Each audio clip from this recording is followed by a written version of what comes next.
More workers may be about to hit the bricks in the United Auto Workers strike against Detroit's Big Three. Thank you so much for joining us for 7 Action News at 11.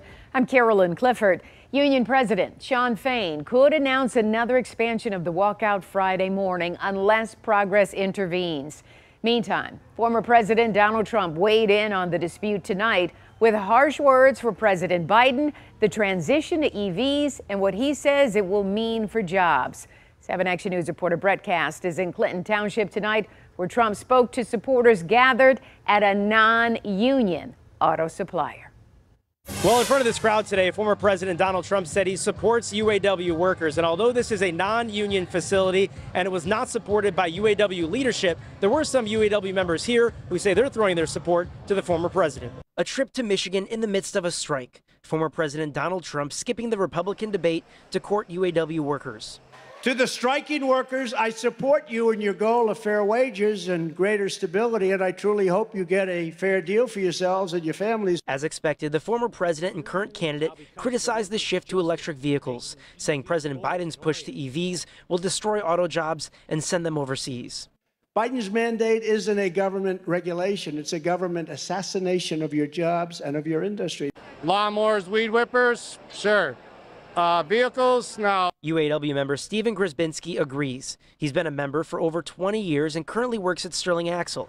He supports the stand-up strike and UAW President Shawn Fain, but feels Donald Trump, not President Biden, is a better choice for the union. I believe he's going to stand with the American people, the UAW, and he's going to fight for our manufacturing jobs, and he's going to bring them back.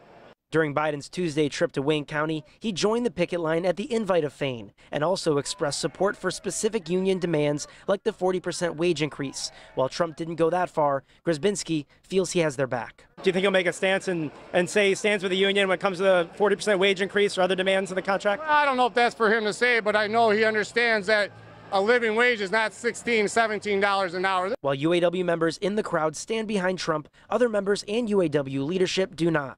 Today, the UAW Twitter account posted a video to Twitter criticizing the former president, and Fain did the same during an appearance on CNN when asked if the two would meet. I see no point in meeting with him because I don't think the man has any bit of care about what our workers stand for, what the working class stands for. I guess what? Do you have any response to that or thoughts about that? I think he's misunderstanding the UAW. We're not Democrats. We're not even really Republicans. We're for the American people and the jobs. And whatever administration gets us jobs and keeps our leadership, our membership strong, that's what we're going to be voting for, and that's Donald Trump. As for an official endorsement, the union has not given one out, although President Trump did ask for that endorsement many times here today. Given Fain's recent comments, it's unlikely that that will happen. In Clinton Township, I'm Brett Cast, 7 Action News. All right, thank you so much, Brett. Be sure to stay with 7 Action News and WXYZ.com for continuing coverage of the United Auto Workers strike and the possibility of more facilities that could be targeted.